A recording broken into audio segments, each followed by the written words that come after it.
Hello, everyone, and thank you for coming. So today, I'm going to be talking about violence. Specifically, why some acts of violence achieve high public visibility while others do not, and the politics that inform this distinction. I approach this issue through an idea that I call the ideal moment of violence. Now, this is a somewhat uncomfortable idea, as we typically tend to be repulsed by the idea of violence. How then can a moment of violence be ideal? And if it is ideal, what makes it ideal? I use the term the ideal moment of violence to refer to a specific instance of violence that achieves high public visibility through its ability to serve certain political narratives. And today I want to suggest that we can use this as a model for understanding how the optics of violence shape how we create comparative hierarchies of suffering. My entrance into this issue comes through my research on Egypt's Coptic Christian community. Over the years, as I've studied this community, I've noticed that Coptic visibility itself tends to be very heavily dependent on violence and suffering. Put another way, people tend to forget that cops exist unless something bad is happening to them. Think about when, if ever, you've seen cops in the news. You're not seeing things like the building of a new church or the consecration of a bishop. You're seeing acts of violence. You're seeing church burnings, car bombs, acts of terrorism, and things of that nature. However, in spite of this media fixation on Coptic suffering, not all acts of violence against cops have equal or even similar levels of public visibility. My research focuses on two specific instances of violence against cops that have occurred since Egypt's 2011 uprising. The 2011 Maspero massacre, in which the Egyptian military killed 27 Coptic protesters, and the 2015 beheading of 21 Coptic Christian migrant workers in Libya at the hands of the local Islamic State affiliate. Now, these two acts of violence have several key similarities. There are similar death tolls, there are civilian victims, and the fact that both were caught on video and disseminated on the internet, allowing for easy access to their images.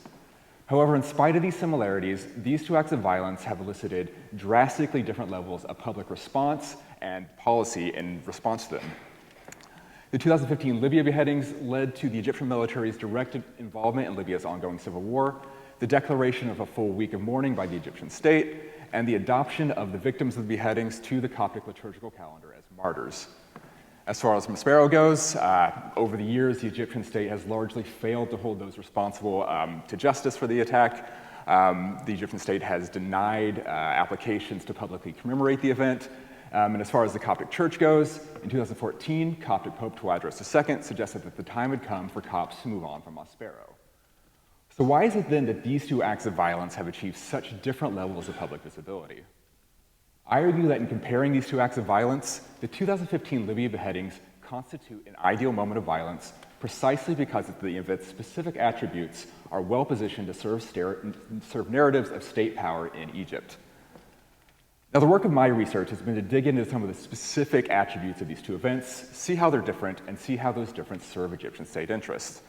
And I've highlighted some of the specific differences as they come up in perpetrators, victims, and forum. But for now, I'll direct your attention to this last column over here on the right.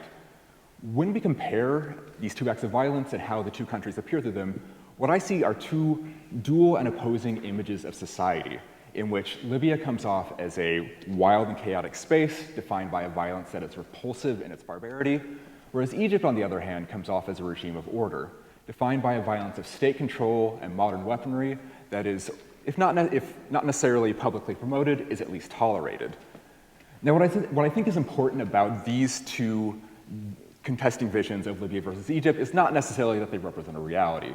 What I think is important is that they are reflected in Egyptian state media narratives since 2011. Egyptian state media coverage on Libya focuses not only on violence, but specific forms of violence. Car and suicide bombings, tribal conflicts, Islamist militancy, and the hazards faced by migrants as they pass through Libya. In these narratives, the Egyptian state presents itself as a protector of the nation, manifested through launching airstrikes on Libyan soil, protecting the Egyptian borders, or cracking down on Islamist militancy at home. Now, crucially, the ability to project violence against Islamists is at the heart of the Egyptian military regime's rhetoric of legitimacy. And the violence that happens in places like Libya is exactly the kind of violence that the Egyptian state positions itself in opposition to. And as such, the Libya beheadings actually reinforce the Egyptian state's image as a protector of the nation. This image is in turn employed in the Egyptian state's justification of crackdowns on dissent at home. All of these ideas are bound by the logic of an idea often repeated in Egypt since 2011, Masr mish Libya, or Egypt is not Libya, which is to say that in the face of its 2011 uprising, the Egyptian state had the capability to hold strong while Libya violently collapsed. The 2015 beheadings are an ideal moment of violence precisely because they reinforce this distinction and put it to work in the name of authoritarian politics. They achieve high visibility because their projected repulsiveness helps to obscure the high technology violence of order projected by the Egyptian state. And what I think is incredibly important in this distinction of Egypt versus Libya is that Libya is not presented as the other to Egypt merely through the presence of violence. In fact, these media narratives imply that violence is at the heart of both societies. What differentiates them is the assumed acceptability of their violence. That is to say, it's imperative for Egypt to focus on the unacceptability of violence in Libya in order to make its own violence appear more acceptable in comparison. Now, I primarily focused on narratives of violence as they appear in Egyptian state media. However, I think the idea of an ideal moment of violence is something we can use as a model to consider more broadly about how and why we find some acts of violence repulsive and why we quietly tolerate others. And I think this model is something we can see resonating in several international and historical cases. For example, I think we can see it in the words of the Iraqi Christian here, who made the claim that politically targeted violence under Saddam Hussein was preferable to the kind of pervasive, everyday violence that Iraqis are facing since the US invasion. We can see it in the commentary of Susan Sontag when she makes the claim that the images of the European victims of warfare would be better suited for anti-war mobilization than images of the brown bodies who are the victims of colonial violence.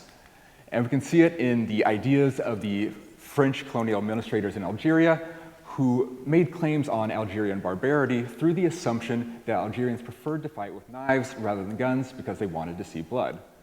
In each of these examples, we see not only one form of violence being visibly projected, but another form of violence being obscured, tolerated, or even promoted. And in each of these examples, it is the ideal moment of violence that sets the order in a comparative hierarchy of suffering. So to conclude then, this idea that I'm proposing, the ideal moments of violence, is ultimately a product of violence in optics. And its ultimate purpose is to obscure preferred forms of violence in practice. And it's in between these two competing modes of violence in optics and practice that communities like the Copts are caught, perpetually flattened into victims through the narrative utility of their suffering. Thank you.